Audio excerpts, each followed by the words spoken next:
ఉన్నాడు యేసు నీతో ఉన్నాడు, నాలో ఉన్నాడు యేసు నాతో ఉన్నాడు, నీలో ఉన్నాడు యేసు నీతో ఉన్నాడు, నాలో ఉన్నాడు యేసు నాతో ఉన్నాడు. ఆది అంధకార దుష్ట శక్తులను అణచువాడు నా దేవుడే, ఆది అంధకార దుష్ట శక్తులను అణచువాడు నా దేవుడే. నీలో ఉన్నాడు యేసు నీతో ఉన్నాడు, నాలో ఉన్నాడు యేసు నాతో ఉన్నాడు, నీలో ఉన్నాడు యేసు నీతో ఉన్నాడు, నాలో ఉన్నాడు యేసు నాతో ఉన్నాడు. దేవునికి మహిమ కలుగును గాక. హల్లెలూయా. మన ప్రభువును రక్షకుడైన యేసుక్రీస్తు ప్రభువారి శ్రేష్టమైన నామములో ప్రతి ఒక్కరికి కూడా హృదయపూర్వకమైన వందనాలు. ప్రియ బిడ్డలారా, ఈ వర్తమానాలు మిమ్మల్ని ఎంతగానో బలపరచాలని మేము ప్రార్థన చేస్తున్నాం. అలాగే మీరు కూడా ఈ ఒక వర్తమానాలు అనేకులకు ఆశీర్వాదకరంగా ఉండాలని ప్రార్థన చేయాలని ప్రేమతో జ్ఞాపకం చేస్తున్నాను. దేవునికి స్తోత్రం, దేవునికి మహిమ కలుగును గాక. హల్లెలూయా. ఈరోజు వాక్యం పరిశుద్ధాత్మ శక్తి. అపోస్తుల కార్యము 2వ అధ్యాయము 2వ వచనం. అప్పుడు వేగంగా వీచు బలమైన గాలి వంటి యొక్క ధ్వని ఆకాశము నుండి అకస్మాత్తుగా వారు కూర్చుండి యున్న ఇల్లంతయు నిండెను. ప్రార్థన. మహాపరిశుద్ధుడా, మహోన్నతుడా, నా కన్న తండ్రి, మీ మాటలు బిడ్డలకు అందిస్తుండగా మీ ఆత్మకార్యం జరిగించండి. నీ దాసు నన్ను మరుగుపరచు ప్రభువా. మీ నడిపింపు దయచేయండి, ఆత్మ నడిపింపు దయచేయండి, ఆత్మ జ్ఞానం నాకు దయచేయండి. మీ ఆత్మ అభిషేకంతో నింపండి, మీ కృపలో భద్రపరచండి. నా నాయన, అభిషక్తులైన దైవజనుల యొక్క ప్రార్థన నా మీద ఉన్నది ప్రభువా. అభిషక్తులైన దైవజనుల యొక్క అయ్యా నానైనా ఆ అభిషేకము మా మీద ఉన్నది ప్రభువా.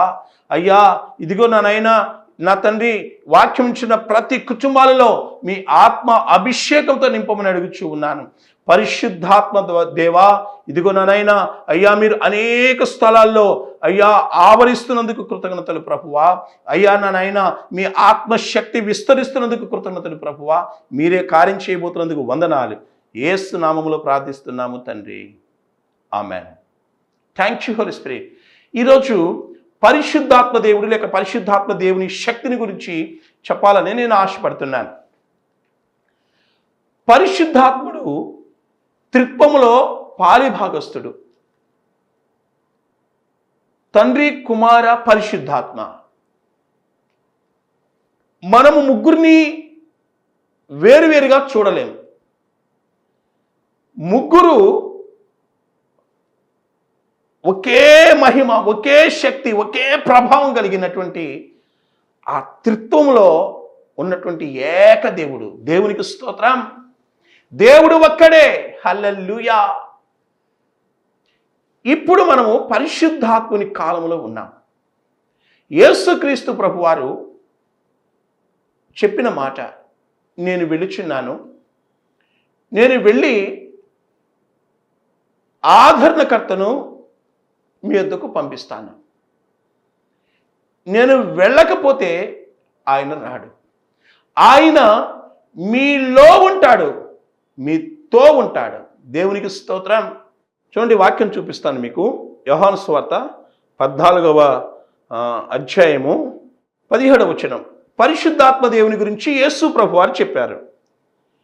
లోకము ఆయనను చూడదు, ఆయనను ఎరుగదు, గనుక ఆయన్ను పొందనేరదు. మీరు ఆయనను ఎరుగుదురు, ఆయన మీతో కూడా నివసించును, మీలో ఉండును. దేవునికి స్తోత్రం. పరిశుద్ధాత్మ శక్తి కాదు, పరిశుద్ధాత్మ వ్యక్తి. దేవునికి స్తోత్రం. ఒక దినాన ఒక గొప్ప సభకు నేను వెళ్ళాను. అనేకులు వారి భాషలు మాట్లాడటం, అనేకులు దేవుని బిగ్గరగా స్తుతించటం నేను గమనించినప్పుడు పరిశుద్ధాత్మ దేవుడు ఇచ్చిన ఆ జ్ఞానము నిజంగా తండ్రిని దేవుని మహిమపరిచినట్లు ఉన్నది. దేవునికి స్తోత్రం.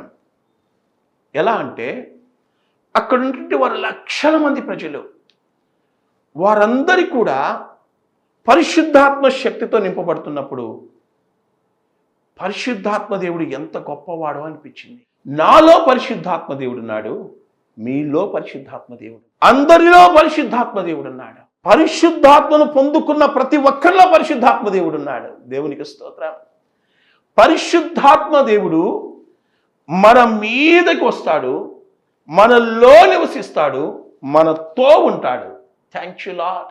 పరిశుద్ధాత్మ దేవుని గూర్చి అనుభవం ఉంటే మాట్లాడాలా, అనుభవం లేకపోతే మౌనంగా ఉండటం మంచిది, లేకపోతే అది నేరం అవుతుంది. పరిశుద్ధాత్మ దేవుడు చాలా మహిమ కలిగిన దేవుడు. పరిశుద్ధాత్మ జీవం కలిగిన, పరిశుద్ధాత్మ బలము కలిగిన, పరిశుద్ధాత్మ అద్భుతాలు చేసే ఆత్మ. పరిశుద్ధాత్మ దేవుడు యేసుక్రీస్తు ప్రభు గురించి మనకు జ్ఞాపకం చేస్తాడు. పరిశుద్ధాత్మ దేవుడు మన పాపాన్ని ఒప్పింప చేస్తాడు. పరిశుద్ధాత్మ దేవుడు మనల్ని తుడుస్తాడు. ఈ వాక్యం అన్ని మీకు చూపించాలంటే టైం సాలదు, అందుకని జ్ఞాపకం చేసుకుంటూ ముందుకు వెళుతున్నాను. నేను ఏదైనా తప్పుగా చెప్తే నాకు ఫోన్ చేయండి. అయ్యా మీరు వాక్యానికి విరుద్ధంగా మాట్లాడారు, ఇది ఎక్కడుందని చెప్పండి, ఖచ్చితంగా మీకు నేను బైబిల్లో ఉన్నది చూపిస్తాను. పరిశుద్ధాత్మ దేవుడు తన ఆత్మ ద్వారా మనల్ని తుడుస్తాడు. పరిశుద్ధాత్మ దేవుడు యేసుక్రీస్తు ప్రభు యొక్క రెండవ రాకడ కొరకు సంఘాన్ని సిద్ధపరుస్తున్నాడు. ప్రకటన గ్రంథంలో ఒక మాట ఉంది, మీకు చెప్తాను వినండి. 22వ అధ్యాయము 17వ వచనం. ఆత్మయు పెండ్లి కుమార్తెయు రమ్ము అని చెప్పుచున్నారు. ఆత్మయు పెండ్లి కుమార్తెయు రమ్ము.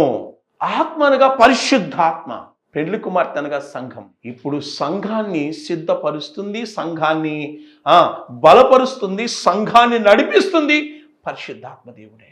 అపోస్తుల కార్యము 20వ అధ్యాయం 28వ వచనంలో దేవుడు తన స్వరక్తమిచ్చి సంపాదించిన ఈ సంఘములో దేవుడు పరిశుద్ధాత్మ దేవుడు అనేకులను లేపి, ఇదిగో నీవు పని చేయి, నువ్వు ఈ పని చేయి, నువ్వు స్వార్థికుడిగా ఉండు, నువ్వు కాపరిగా ఉండు, నువ్వు ప్రవక్తగా ఉండు, నువ్వు అభిషక్తుడిగా ఉండు, అపోస్తులుగా ఉండు అని ప్రభువే దేవుని యొక్క రాజ్యము కొరకు ఆత్మయిన దేవుడు మనల్ని సరిచేసి పురికొలిపి అధ్యక్షునిగా ఉంచాడు. దేవునికి స్తోత్రం. ఈరోజు ప్రభువే నన్ను అధ్యక్షునిగా ఉంచాడు, నేను విశ్వసిస్తున్నాను. పరిశుద్ధాత్మ దేవుడే నన్ను నడిపిస్తున్నాడు. కనుక సంఘాన్ని ప్రస్తుతము నడిపిస్తుంది పరిశుద్ధాత్మ దేవుడు. పరిశుద్ధాత్మ దేవుని యొక్క రాక కొరకు మన సహోదరులు యెరూషలేము మేడగదిలో 120 మంది కలిసి ప్రార్థన చేస్తుండగా వారు ప్రభు ఏదైతే వాగ్దానం చేసి వెళ్ళారో, మీరు యెరూషలేములో ఉండండి, అపోస్తలుల కార్యం 1వ అధ్యాయము 8వ వచనం ప్రకారం పరిశుద్ధాత్మ మీ మీదకి వచ్చినప్పుడు మీరు శక్తిని పొందుతారు అనే మాట పట్టుకొని వారు అక్కడ ప్రార్థన చేస్తున్నారు. ప్రార్థన చేస్తున్నప్పుడు ఎదురు చూస్తున్నారు, పరిశుద్ధాత్మ దేవుని రాక కొరకు ఎదురు చూస్తున్నారు. అపోస్తలుల కార్యం 2వ అధ్యాయం 2వ వచనంలో అప్పుడు వేగంగా వీచు బలమైన గాలి వంటి యొక్క ధ్వని ఆకాశం నుండి అకస్మాత్తుగా వారు కూర్చుండి ఉన్న ఇల్లంతయు నిండెను. దేవునికి స్తోత్రం. పరిశుద్ధాత్మ యొక్క రాక చూడండి ఎంత అద్భుతంగా ఉందో. ఆయన ఎలా వచ్చాడు? వేగంగా వీచు బలమైన గాలి వంటి ఒక ధ్వని, వేగంగా వీచే బలమైన గాలి వంటి ఒక ధ్వని. మీకు ఉదాహరణ చెప్తాను, అర్థం వాళ్ళని జ్ఞాపకం చేస్తున్నాను. వాతావరణము మారినప్పుడు, అనగా తుఫాన్ లేదని ఏర్పడ్డప్పుడు వాతావరణ శాఖ ప్రజలను అప్రమత్తం చేయడానికి కొన్ని హెచ్చరికలు జారీ చేస్తుంది, కొన్ని సూచనలు ఇస్తుంది. ఏంటంటే ఈరోజు బంగాళాఖాతంలో తుఫాన్ ఉంది కనుక 70 నుండి 90 కిలోమీటర్ ఆ స్పీడ్గా గాలి వస్తుంది. అది బలమైన గాలి. చెట్లు పడిపోవచ్చు, చిన్న చిన్న ఇళ్ళు పడిపోవచ్చు, కానీ కనుక మీరు కొంచెం బలమైన ఇళ్ళ దగ్గరికి వెళ్ళిపోండి అని ప్రకటన చేస్తారు. ఆ బలమైన గాలి వీచినప్పుడు మీరు ఎప్పుడైనా ఆ సౌండ్ చూసారా? పరిశుద్ధాత్మ దేవుడి వాక్యం చెప్పడానికి నాకు జ్ఞానం ఇస్తున్నాడు. త్రియేక దేవునికే మహిమ కలుగును గాక. ఆ గాలి చూడండి, బలంగా ఉంటుంది కదండి, పడపడ సౌండ్. ఒక్కోసారి ఆ గాలిలో వెళుతున్నప్పుడు కొంతమంది ఆ ప్రభావానికి కొట్టుకొని పోతారు, నిలబడలేరు. గాలి బలము, గాలి సౌండ్. ఇక్కడ చక్కగా పరిశుద్ధాత్మ దేవుడు రాయించాడండి. అప్పుడు వేగంగా వీచు బలమైన గాలి వంటి ఒక ధ్వని. వేగంగా వీస్తే గాలి ఎలా ఉంటుందో, ఆ గాలికి వచ్చే సౌండ్ ఎలా ఉంటుందో అలాట ఆకాశం నుండి అకస్మాత్తుగా వారు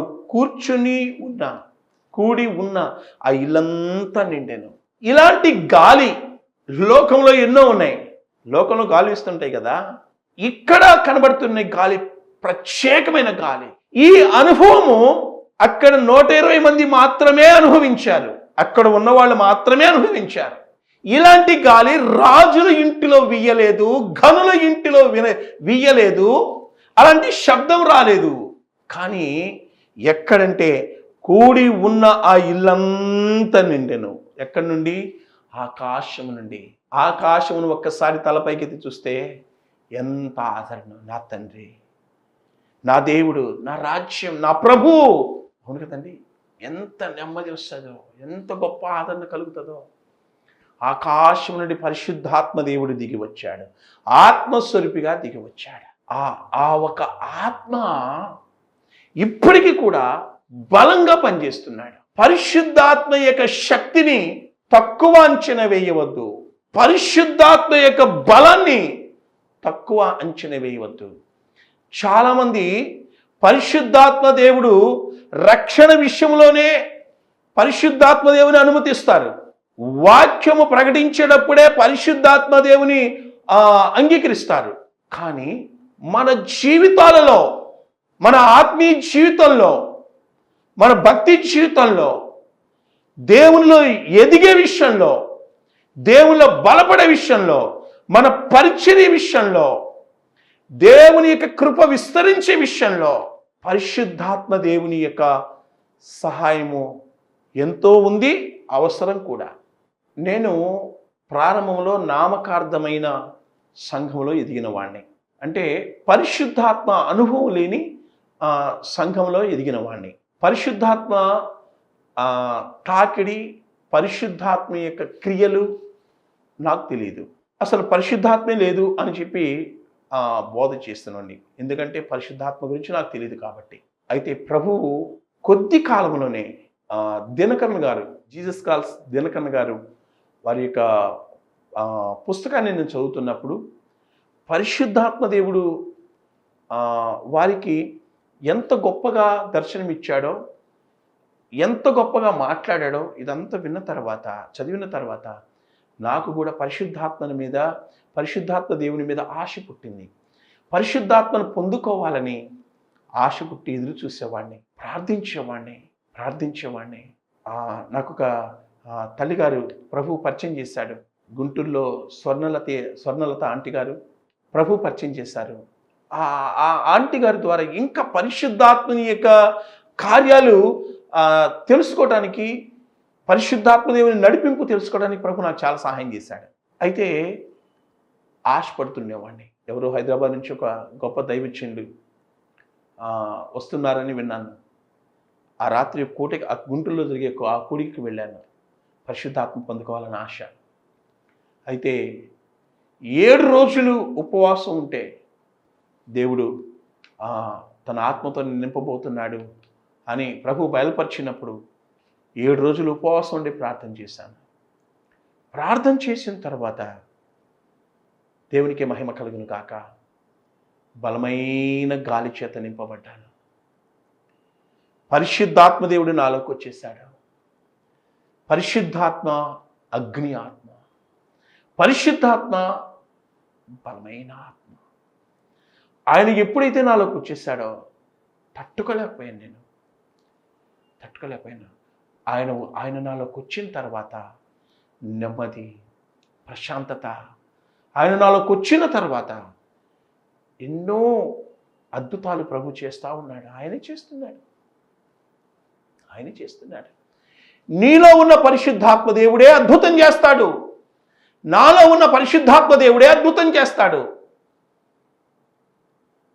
ఏ ఒక సేవకుడు అద్భుతాలు చెయ్యలేడు. ఏ ఒక సేవకుడు రక్షించలేడు. రక్షణ సువార్తను అందిస్తే పరిశుద్ధాత్మ దేవుడు ఆ వాక్యము ద్వారా వారి హృదయంలోకి వెళ్ళి దేవుని ప్రేమను కుమ్మరిస్తాడు. హల్లెలూయా. రోమపత్రిక 5వ అధ్యాయము 5వ వచనం చదువుతున్నాను. బైబిల్ తెరిచి చక్కగా మీరు కూడా చూడండి. ఎందుకనగా ఈ నిరీక్షణ మనను సిగ్గుపరచదు, మనకు అనుగ్రహింపబడిన పరిశుద్ధాత్మ ద్వారా దేవుని ప్రేమ మన హృదయములలో కుమ్మరింపబడి ఉన్నది. దేని ద్వారా? పరిశుద్ధాత్మ ద్వారా దేవుని ప్రేమ మన హృదయములలో కుమ్మరింపబడినది. ఈరోజు మాట్లాడేది పాస్టర్ గారు కాదు. నన్ను చూడకండే, నన్ను చూడద్దు. నాలో ఉన్న దేవుని ప్రేమే వాక్యం చిన్న మీ మీద కుమ్మరింపబడుతుంది. బ్రతిలాడేది దేవుని ప్రేమ, ప్రేమతో హెచ్చరించేది దేవుని ప్రేమ, మనల్ని ఆదరించేది దేవుని ప్రేమ, మన బలపరిచేది దేవుని ప్రేమ. ఆ ప్రేమను మోసుకొని తీసుకొచ్చేది ఎవరంటే పరిశుద్ధాత్మ దేవుడు. గొప్ప సభ జరుగుతుందనుకోండి, దైవజనుడు ప్రయాసపడి వాక్యం అందిస్తున్నాడు. ఈ వాక్యమును, ఈ ప్రేమ కలిగిన వాక్యమును మోసుకొని పోయి వాళ్ళ హృదయాల్లో దేవుని ప్రేమను కుమ్మరింప చేసేది పరిశుద్ధాత్మ దేవుడు. అనేక దైవజనుల వాక్యాలు మీరు వినండి. ఎక్కడ పరిశుద్ధాత్మ దేవుని మాట కానీ, పరిశుద్ధాత్మ దేవుని యొక్క క్రియ కానీ, పరిశుద్ధాత్మ దేవుని యొక్క శక్తి కానీ అసలు వాళ్ళ నోటి నుంచి రాదు. ఓన్లీ వాక్యమే. ఒక వాక్యము చెప్తాం అంతే. వాక్యము చెప్తే అది వాక్యంగానే ఉండిపోతుంది, కానీ అనేకుల జీవితాల్లో పని జరగదు. అదే పరిశుద్ధాత్మ దేవుడు ఉన్నప్పుడు వాళ్ళలో మార్పు వస్తుంది, వాళ్ళు రక్షింపబడతారు, వాళ్ళ పశ్చాత్తాపపడతారు. అందుకే మనం పరిశుద్ధాత్మ దేవునికి అనుమతి ఇవ్వాలి. పరిశుద్ధాత్మ దేవా, యేసుక్రీస్తు ప్రభు యొక్క ప్రేమ మీ ద్వారా కుమ్మరించండి అని అడగాలి. ఇది వాక్యానుసారం. అప్పుడు పరిశుద్ధాత్మ దేవుడు వాళ్ళని ప్రేరేపిస్తాడు. వారు వేల మందిలో ఉన్నా, లక్షల మందిలో ఉన్నా, పక్కన భార్య ఉన్నా, భర్త ఉన్నా, పిల్లలున్నా, అమ్మా నాన్న, అత్తమామలున్నా, దేవుని వాక్యం వచ్చి గుండెకు తగలంగానే చిన్న పిల్లలు కూడా ఏడుస్తూ ఉంటారు. కారణం దేవుని ప్రేమ గొప్పది. దేవుని ప్రేమ గొప్పది. దేవుని ప్రేమ హృదయంలో కుమ్మరింపబడ్డప్పుడు ఆ ప్రేమ కొరకు పరితపించటమే, ఆ ప్రేమ కొరకు పరితపిస్తున్నప్పుడు తెలియకుండా ప్రభువా నన్ను క్షమించయ్యా, నీ ప్రేమ గొప్పది, నాకు నీ ప్రేమ కావాలయ్యా, నీ ప్రేమ కావాలయ్యా, మాయదారి ప్రేమలు నాకొద్దు, నా జీవితాన్ని మార్చే నీ ప్రేమ, నా కుటుంబాన్ని మార్చే నీ ప్రేమ, నా ఆత్మను రక్షించే నీ ప్రేమ నాకు కావాలయ్యా అని యేసుక్రీస్తు ప్రభుని బ్రతిలాడేది, అంగీకరించేది ఎప్పుడంటే దేవుని ఆత్మకార్యం జరిగినప్పుడే. దేవునికి స్తోత్రం.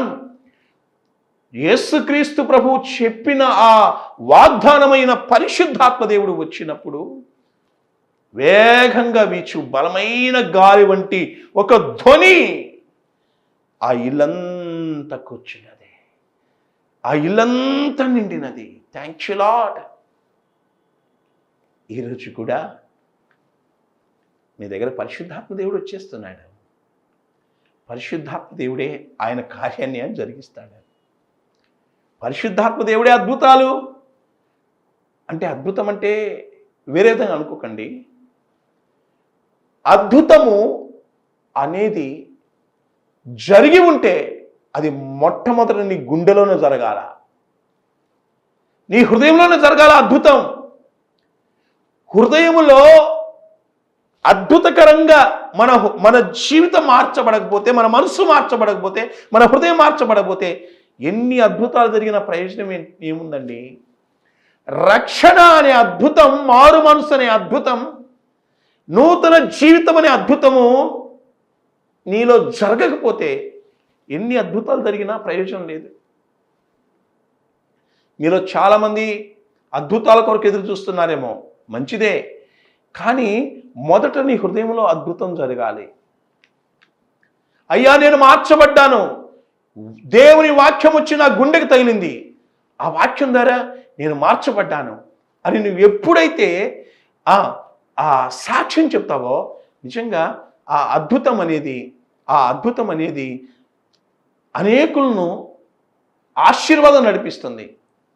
నీకు జరిగిన ఆ అద్భుతం అనేకులకు దీవెనకరంగా మార్చబడుతుంది. దేవునికి స్తోత్రం కలుగును గాక.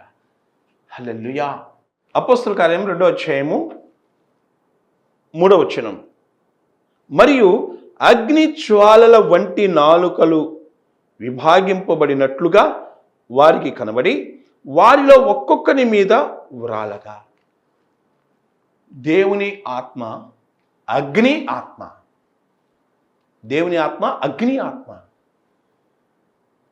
ఎప్పుడైతే పరిశుద్ధాత్మ దేవుడు ఈ భూమి మీదకి వచ్చాడో ఆయన అగ్నిగా దర్శనమిచ్చాడు. బలముగా వేగంగా వీచు బలమైన ఆ గాలి వంటి ధ్వని అంటే దేవుడు తన బలమైన కార్యము సంఘంలో చేయాలని పరిశుద్ధాత్మ దేవుడు వచ్చాడు. సంఘము పక్షాన నేనున్నాను అన్నట్టుగా పరిశుద్ధాత్మ దేవుడు వచ్చాడు భూమి మీదకి. అంతేకాదు, సంఘముతో ఉండటానికి తండ్రి ద్వారా పంపబడిన ఆత్మ సంఘానికి ఈరోజు తోడుగా ఉన్నాడు. సంఘాన్ని బలపరుస్తున్నాడు, సంఘాన్ని నడిపిస్తున్నాడు పరిశుద్ధాత్మ దేవుడే. సంఘాన్ని మండింప చేస్తున్నాడు. సంఘాన్ని అగ్నిమయంగా చేసింది అగ్ని అయిన పరిశుద్ధాత్మ దేవుడే. దేవుని యొక్క అగ్ని నీవు నేను మోసేవారిగా ఉండాలి. విశ్వసించాలండి. నమ్ముట నీ వలనైతే నమ్మువారికి సమస్తం సాధ్యం. ఈరోజు చాలామంది ఎలా ఉన్నారంటే బాప్తిసం తీసుకొని అక్కడే సదిగబడి కూర్చున్నారు. బాప్తిసం తీసుకున్నామండి, అయిపోయింది. అసలు అవ్వాల్సింది స్టార్టింగ్ అవ్వాల్సింది అక్కడి నుంచే కదా. నువ్వు నూతన జన్మ అనుభవాన్ని పొందావు. పొందిన తర్వాత పుట్టిన తర్వాత మరి పిల్లవాడు ఎదగొద్దు, బలపడద్దు. ఆడి కాస్త వయసు వచ్చిన తర్వాత మళ్ళీ అతను కూడా పిల్ల కనాలిగా. నీవు ఆత్మీయంగా దేవునిలో పుట్టిన తర్వాత నీవు దేవునిలో బలపడుతూ ఎదుగుతూ ఇంక కొన్ని ఆత్మలు సంపాదించి ఒక ఆత్మీయ తండ్రిగా వెళ్ళాలి కదా. ఆత్మ ఫలము ఆత్మ వరము కలిగి ముందుకెళ్ళాలి కదా. చాలామందికి వరం ఉంది కానీ ఫలం ఉండదు. గలతీ పత్రిక ఉంది కదా, ప్రేమ, సంతోషం, సమాధానం, దీర్ఘశాంతం, దయాళుత్వం, మంచితనం, ఆశా నిగ్రహం ఇవి ఉండవు. కానీ ఆ పాస్టర్ దగ్గరికి వెళ్తే వరం వస్తుందా, ఈ పాస్టర్ దగ్గరికి వెళ్తే వరం వస్తుందా? ఆయన చేయి పెడితే అభిషేకం వస్తుందా, ఈయన చేయి పెడితే అభిషేకం వస్తుందా? నీ హృదయం మారకుండా ఎవరి చేయి పెట్టినా రాదు. ముందు నువ్వు మారాలి. నిజంగా నువ్వు మారు మనసు పొందాలి. నువ్వు మారు మనసు పొందకుండా అక్కడ వెళ్ళినా ప్రయోజనం లేదు. అసలు లోపల నీ ఆత్మ ఫలమేది? ఆత్మ ఫలం లేకుండా ఆత్మ వరం కోసం పరిగెత్తుతున్నారు. గమనించండి. ఆత్మలో ఎదుగుతూ ఆత్మలో ఫలము పొందుతూ ఆత్మ వరం కలిగి మనము ఎప్పుడైతే బలపడతామో అప్పుడు సంఘము దీవింపబడుతుంది, సంఘము ఆశీర్వాదకరంగా ఉంటుంది. పరిశుద్ధాత్మ దేవుడు చాలా గొప్ప కార్యాలు చేస్తాడు. ఆయన అగ్నియున్న దేవుడు. అగ్ని నాలో నివసిస్తున్నాడా అంటే నివసిస్తున్నాడు. అగ్ని నీలో నివసిస్తాడంటే నివసిస్తాడు. ఆయన లోకంలో ఉన్న అగ్ని కాదు, దేవుని అగ్ని. దేవుని అగ్నిని దైవజనుడు మోసుకొని వెళ్తాడు. ఆమేన్. దేవుని అగ్నిని సంఘము మోసుకొని వెళ్తుంది. నిజమైన సంఘము అగ్నిమయమై ఉంటుంది. నిజమైన సంఘము తండ్రి అగ్ని కనుక పిల్లలు కూడా అగ్నియే. తండ్రి ఆత్మ కనుక పిల్లలు కూడా ఆత్మే. తండ్రి మహిమ కనుక పిల్లలు కూడా మహిమే. తండ్రి నీతి కనుక పిల్లలు కూడా నీతిమంతులే. తండ్రి పరిశుద్ధుడు కనుక పిల్లలు కూడా పరిశుద్ధులే. ఓ తండ్రి పరలోక సంబంధి కనుక భూమి మీద ఉన్న ఆయన సంఘమైన ఆయన పిల్లలు పరిశుద్ధులే. నిన్ను నన్ను పరిశుద్ధులుగా చేయటానికే, పరిశుద్ధులుగా మార్చడానికే, పరిశుద్ధులుగా తీర్చడానికే పరిశుద్ధాత్మ దేవుడు ఈ రోజు ఈ వాక్యధార నీతో మాట్లాడుతున్నాడు. మూడో గుర్తు ఏంటంటే అక్కడ కూర్చున్న వాళ్ళలో అనేకులు పరిశుద్ధాత్మ పొందుకున్న వారు భాషలు మాట్లాడారు. భాషలు అనగా నాలో ఉండి పరిశుద్ధాత్మ దేవుడు మాట్లాడతాడు, మనిషి మాట్లాడేది కాదు అది. దేవుడు ఏ భాషలోనైనా, పరిశుద్ధాత్మ దేవుడు ఏ భాషలోనైనా మాట్లాడుకుంటాడు. ఆయన ఇష్టం అది, ఆయన చిత్తం అది. కనుక మనం ఎప్పుడైతే దేవుని ఆత్మచేత నింపబడతామో దేవుడు మన ఆశను నెరవేరుస్తాడు, మనల్ని బలపరుస్తాడు, మనల్ని హెచ్చిస్తాడు, మనల్ని దీవిస్తాడు, అనేకులకు ఆశీర్వాదకరంగా చేస్తాడు. అలాంటి కృప పరిశుద్ధాత్మ దేవుడు వాక్యం నుంచి అందరికీ ప్రభు దయచేయను గాక. కళ్ళు మూసుకోండి, ప్రార్థన చేస్తాను. ఆశ కలిగిన వారు ప్రభువాని ఆత్మతో నింపండి అని అడగండి. పరిశుద్ధాత్మ దేవుడు మిమ్మల్ని నింపబోతున్నాడు. మహాపరిశుద్ధుడా నా కనతండ్రి, వాక్యం ఇచ్చిన బిడ్డలందరినీ బలపరచు, దీవించు, ఆశీర్వదించు, నీ కృపలో భద్రపరచండి. నానైనా మీ సన్నిధి కాంతి పరిశుద్ధాత్మ దేవా అయ్యా మీ శక్తి చేత బిడ్డలను తాకమని అడుగుచున్నాను. సమస్త అంధకార దురాత్మ శక్తులను కాల్చివేస్తున్నందుకు వందనాలు. నీ కృపలో భద్రపరిచి బలపరచమని నీ దాసుని నన్ను వాడుకున్నందుకు స్తుతులు చెల్లిస్తూ యేసు నామములో ప్రార్థిస్తున్నాము తండ్రి. Amen, amen. ప్రియ దేవుని బిడ్డలారా, ఈ వర్తమానం మీకు ఆశీర్వాదకరంగా ఉందని నమ్ముతున్నాను. ఎవరైనా ఈ యొక్క టీవీ పరిచర్య కొరకు సహకరించాలి అనే ఆశ ఉంటే మాకు తెలియచేయండి, మీకు వివరాలు మేము అందిస్తాము. ప్రభువు మిమ్మల్ని మీ కుటుంబాన్ని బహుగా దీవించును గాక. ఆమెన్. అందరికీ వందనాలు. మా చిరునామా brother R Timothy Nayak, Jesus glory ministries, Yesu మహిమ ఆత్మ మందిరం, బోయపాలెం, ఎడ్లపాడు మండలం, గుంటూరు జిల్లా, ఆంధ్రప్రదేశ్. మీ ప్రార్థన అవసరాల కొరకై ఫోన్ నెంబర్ 8985993619.